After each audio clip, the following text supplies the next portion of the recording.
Welcome to KJNS Sports. I'm Ryan Bailey. Nixon playing some hounding deal. They're going to come up with the steal. Instant offense. Joey Verarda with the awkward layup, but he's going to get it to go. Make it 20-17. Mustangs out in front.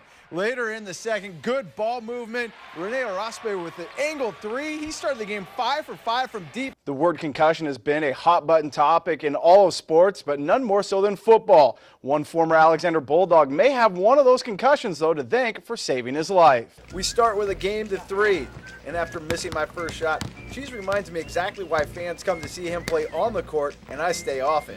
Juan de Dios Abud has been playing tennis since he was only 5 years old, but in the past few years his game has taken off, and with it his standings in the state of Texas and across the country. He currently sits at number 11 in the state and 88th in the U.S. for all 12-year-olds. It takes really a lot of hard work getting into and making Chris push me the hardest and Mike letting them push me to the limit just to get me better.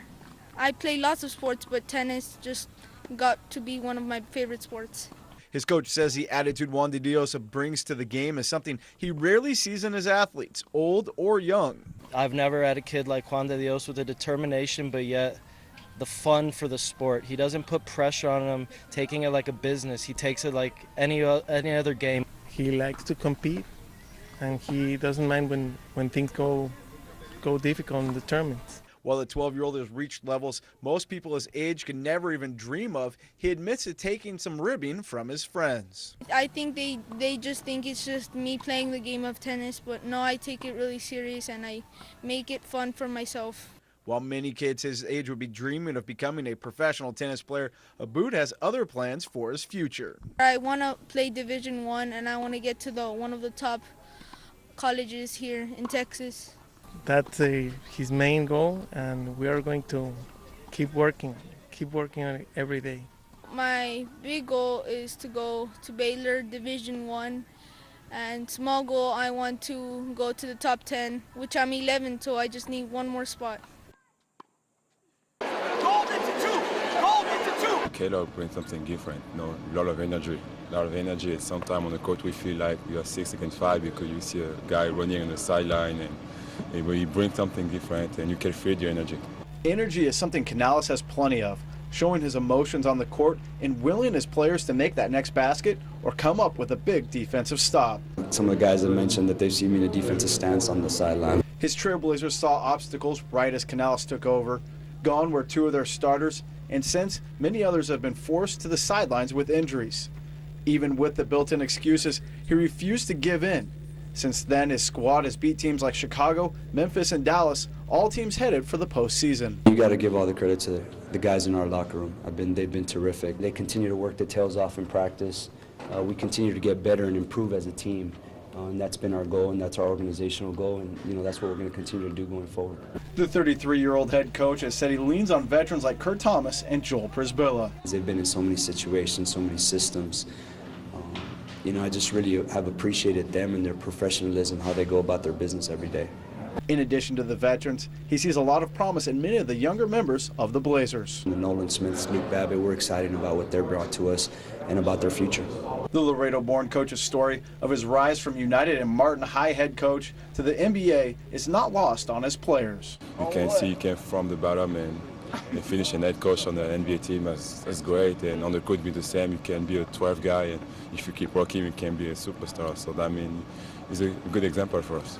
While his future is unknown past this season, he has a player's seal of approval. We trust him, we believe in him, and I know he's going to be a great coach. I hope he's going to stay next year. The word concussion has been a hot-button topic in all of sports, but none more so than football. One former Alexander Bulldog may have one of those concussions, though, to thank for saving his life. Just looking at Gabriel Perez in his family's home, you would never guess he was anything other than a normal Laredo teenager. But just a few short weeks ago, he looked like this in a hospital bed. I got my concussion when I was loading up animals after life downs, and I didn't see a lamb sprinting at me, and when I turned around, it headbutted me in the face. After that incident, Gabriel and his family went to the hospital where he was diagnosed. The recovery is not simple, and as the weeks passed by, Gabriel was not allowed back on the football field.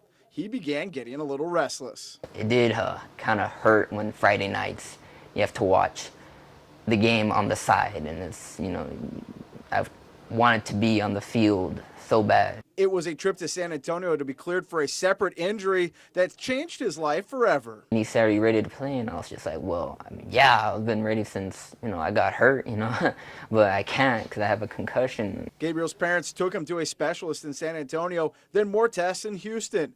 But his father, Leo Perez, was still in the dark on what was going on with his son's future. We were wondering what's going on. Something has to be wrong for us to be going back and forth, getting MRIs every week. But nobody would tell us anything. Finally, it was revealed the young man had a tumor in his brain. I was crushed and devastated that, oh my God, I can't play senior year. The doctors would perform surgery on Perez, removing the tumor through his nose just a month ago. While he was crushed to miss out on his senior season, he knows his long-term health is much more important. I'm just focused on today and the 24 hours I have today and what I do with every second I got within the day. While visiting with Gabriel, he said it was quite an honor to serve as a trainer for this year's Alexander football team, and also all the letters and prayers he got during surgery. He said that he has one more surgery to go. Once he's done with that, that should be the end of this situation. For KGNS Sports, I'm Ryan Bailey. How'd that